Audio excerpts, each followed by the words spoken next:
नमस्कार दोस्तों, मैं नीरज कुमार। हम लगातार आपको ज़िले के जनप्रतिनिधियों से आने वाले विधानसभा क्षेत्र में अपनी दावेदारी पेश कर रहे लोगों से मिलवा रहे हैं। आज हमारे साथ हैं मंडावा विधानसभा क्षेत्र से अपनी दावेदारी पेश कर रहे एवं भारतीय जनता पार्टी के जिला उपाध्यक्ष प्यारेलाल जी ढूकिया, जिनसे हम बात करेंगे मंडावा विधानसभा क्षेत्र के संदर्भ में कि वहाँ क्या रहने वाला है, किस तरीके का चुनाव होने वाला है, किन मुद्दों पर चुनाव होने वाला है और इस चुनाव में उनकी क्या भूमिका रहने वाली है। इन सभी विषयों पर उनसे हम बात करेंगे। सर नमस्ते। धन्यवाद नीरज जी। सर, मंडावा विधानसभा क्षेत्र में आप लगातार सक्रिय हैं। किस तरीके का जनता का रिएक्शन आ रहा है कांग्रेस सरकार के खिलाफ? मंडावा विधानसभा क्षेत्र पिछड़ा हुआ क्षेत्र है।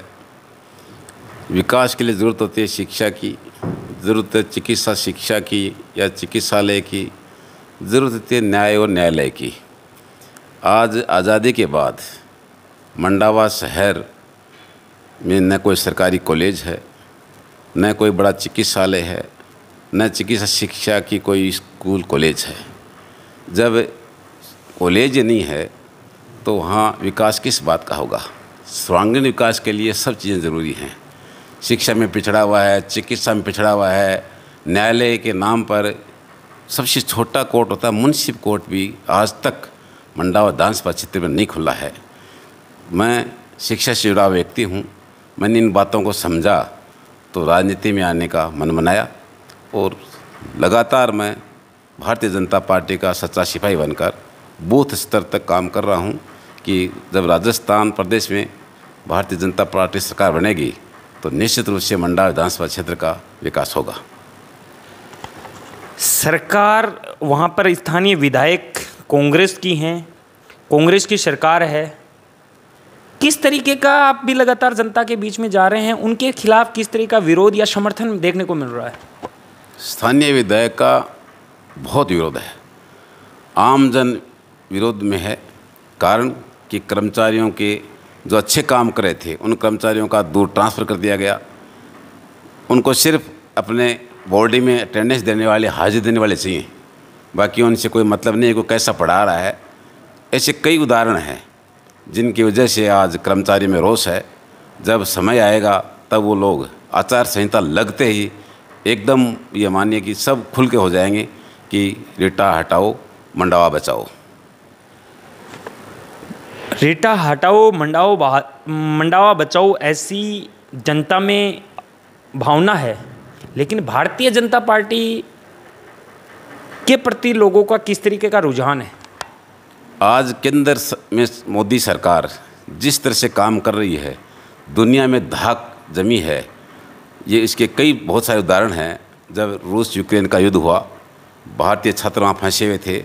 हमारे देश के यशस्वी प्रधानमंत्री ने एक फ़ोन किया, युद्ध रुक गया और भारतीय छात्र हाथ में तिरंगा लेकर बेझिझक निसंकोच बाहर निकले तो न गोली चली न कोई बम फटा और सकुशल हमारे देश के यशस्वी प्रधानमंत्री ने करीब 20,000 भारतीय छात्रों को सकुशल हमारे देश में ले आए।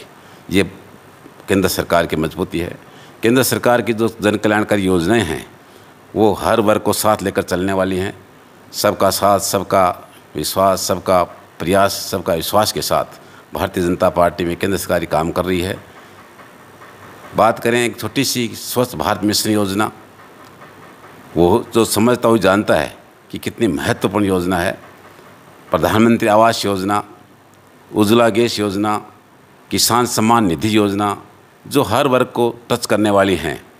पहले कांग्रेस कहा करती थी कि 370 हटाने का नाम लिया तो जम्मू कश्मीर में खून की नदियाँ बह जाएंगी। आपने अच्छे ढंग से देखा होगा देश के यशस्वी प्रधानमंत्री जी ने किस तरह से शांतिपूर्ण ढंग से धारा 370 को ख़त्म किया, 35A को ख़त्म किया। आज वहाँ बहुत बड़ी अच्छी शांति है। राम मंदिर का विवाद, करीब 500 साल पुराना विवाद, बहुत शांतिपूर्ण ढंग से, अच्छे ढंग से निपटाया और आज भव्य राम मंदिर अयोध्या में बन रहा है। 3 तलाक से महिलाएं कितनी परेशान थी, आज पढ़ी लिखी मुस्लिम महिलाएं नहीं, पढ़े लिखे मुस्लिम लोग भी नरेंद्र मोदी जी को पसंद करते हैं, नरेंद्र मोदी जी को चाहते हैं, क्योंकि 3 तलाक कानून बना करके मुस्लिम महिलाओं को हक और अधिकार दिया है। ये केंद्र सरकार की योजनाएं हैं जिनके बूते पर आप मंडावा विधानसभा क्षेत्र में लगातार सक्रिय हैं, लेकिन मंडावा विधानसभा क्षेत्र में कई लोग भाजपा की टिकट के दावेदार हैं। वो सब लोग अपने अपने स्तर पर तैयारी कर रहे हैं, आप भी अपने स्तर पर तैयारी कर रहे हैं। आपको किस तरीके का समर्थन मंडावा विधानसभा क्षेत्र में मिल रहा है? देखिए, बहुत सही प्रश्न पूछा। मैं 1988 से स्कूल कॉलेज चला रहा हूँ। आज सार्वजनिक जीवन से जुड़ा हुआ हूँ। हर गांव ढाणी में जब मैं जाता हूँ तो वहाँ मेरा स्टूडेंट या पढ़ा हुआ मिलता है या पढ़ रहा होता है। उस घर में यदि कोई बेटा बेटी नहीं पढ़ा है तो उनकी बहू पढ़ी हुई यहाँ मेरे पास मिलती है। बड़ा उत्साह है कि डूकिया जी आप आओगे तो हम निश्चित रूप से आपको विजय बनाएंगे। यही नहीं, मैंने पन्ना प्रमुख तक हर बूथ जाकर के बूथ समितियाँ बनाई हैं, पन्ना प्रमुख तक का काम किया है, पन्ना प्रमुख की समितियाँ बन रही हैं। हर गांव ढाणी को मैंने टच किया है।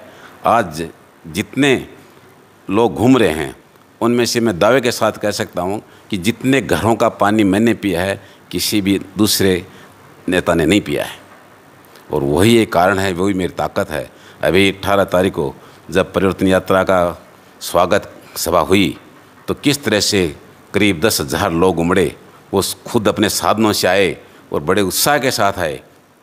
उनको उत्साह को देखकर ऐसा लग रहा है कि यदि भारतीय जनता पार्टी मुझे जिम्मेदारी देती है, टिकट देती है, तो मैं निश्चित रूप से भारतीय जनता पार्टी कमल मंडावा विधानसभा क्षेत्र में खिलेगा, ऐसी मैं उम्मीद करता हूँ।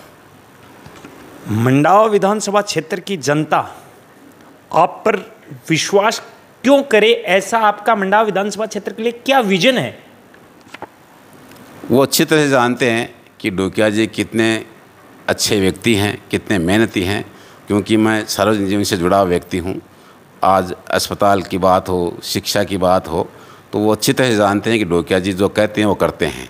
और जब मुझे जनता मौका देगी तो मैं शिक्षा, चिकित्सा और न्याय के बारे में यहाँ सर्वांगीण विकास की बात करूँगा। निश्चित रूप से यहाँ पर ये दिखाऊँगा कि मंडावा विधानसभा एक अलग आदर्श विधानसभा बनेगी। मंडावा विधानसभा क्षेत्र में लगातार आपराधिक प्रवृत्तियाँ बढ़ रही हैं। आपकी ही एक सभा के भाषण में कहा गया था कि 2 थाने थे, 3 हो गए। कर्मचारी लगातार पीड़ित आप बता रहे हैं। इस सब चीज़ों को आप किस तरीके से देखते हैं? ये हमारे विधायक की तानाशाही है। सिर्फ तानाशाही के बल पर वो ऐसा करना चाह रही हैं कि सभी अधिकारी उनको पूरी पावर दे रखे हैं कि तुम भी लूटो और मुझे भी लुटाओ। इस कारण से सब कुछ ऐसा चल रहा है। अगर भारतीय जनता पार्टी आपको मौका नहीं देती है, आपके ही किसी साथी को मौका देती है, तो क्या भारतीय जनता पार्टी के सभी नेता एकजुट नजर आएंगे? सब नेता एकजुट आएंगे और सब एक साथ मिलकर कमल का फूल खिलाएंगे। ये मैं पूरा विश्वास दिलाता हूँ आपको, चाहे किसी को पार्टी टिकट दे। अगर भारतीय जनता पार्टी भी आपको मौका देती है और मंडावा की जनता भी आप पर विश्वास करती है, तो आपकी 3 प्राथमिकताएं मंडावा विधानसभा क्षेत्र के लिए क्या होंगी? मैं शिक्षा से जुड़ा व्यक्ति हूँ। सबसे पहले तो मंडावा शहर में कॉलेज खुलवाऊँगा। चिकित्सा से जुड़ा हुआ व्यक्ति हूँ।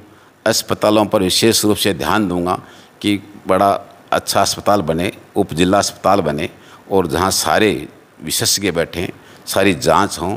ये मैं मेरा दायित्व समझता हूँ। तीसरा, विकास के लिए ज़रूरी होती है सड़कों की।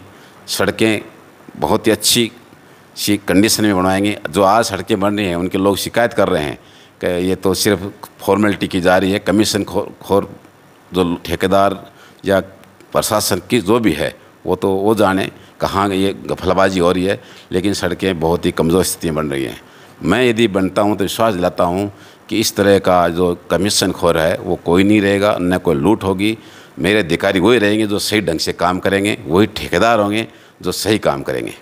आपने अभी सड़कों की स्थिति की बात करी, तो आपकी ही सभा में कहा गया था कि स्थानीय विधायक ने हर डिपार्टमेंट में अपना कमीशन तय कर रखा है। इसके बारे में आपका क्या कहना है? बिल्कुल ऐसा ही सुन रहे हैं कि सिर्फ और सिर्फ उनको अपना कमीशन चाहिए कि तुम भी लूटो और मुझे भी लुटाओ, ऐसा एक नारा लग रहा है। और यहाँ तक कह रहे हैं कि यहाँ एक विधायक नहीं 3 विधायक काम कर रहे हैं।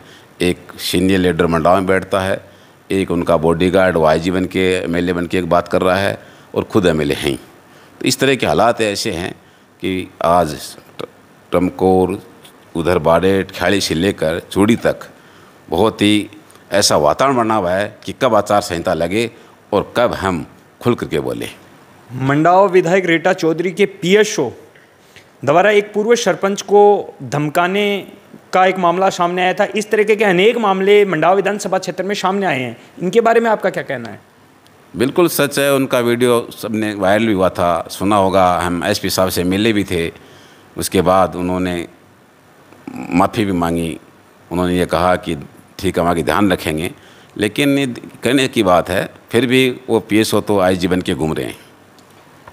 क्या आपको लगता है, आपको विश्वास है कि भारतीय जनता पार्टी आपको मौका देगी? मुझे तो 100% विश्वास है कि भारतीय जनता पार्टी मुझे मंडावा से मौका देगी और कमल का फूल खिलेगा। अंत में आप मंडावा विधानसभा क्षेत्र की जनता से क्या अपील करना चाहेंगे? मैं तो यही कहूँगा कि 2023 में मंडावा विधानसभा क्षेत्र से कमल का फूल खिले, चाहे पार्टी मुझे टिकट दे या अन्य किसी मेरे साथी को दे। ये थे हमारे साथ इंजीनियर प्यारेलाल सिंह ढूकिया, जिनका कहना था कि अगर भारतीय जनता पार्टी उनको मौका देती है और मंडावा की जनता उन पर विश्वास करती है तो शिक्षा, चिकित्सा एवं सड़कों के पर विशेष ध्यान देकर के मंडावा के सर्वांगीण विकास के लिए काम करेंगे।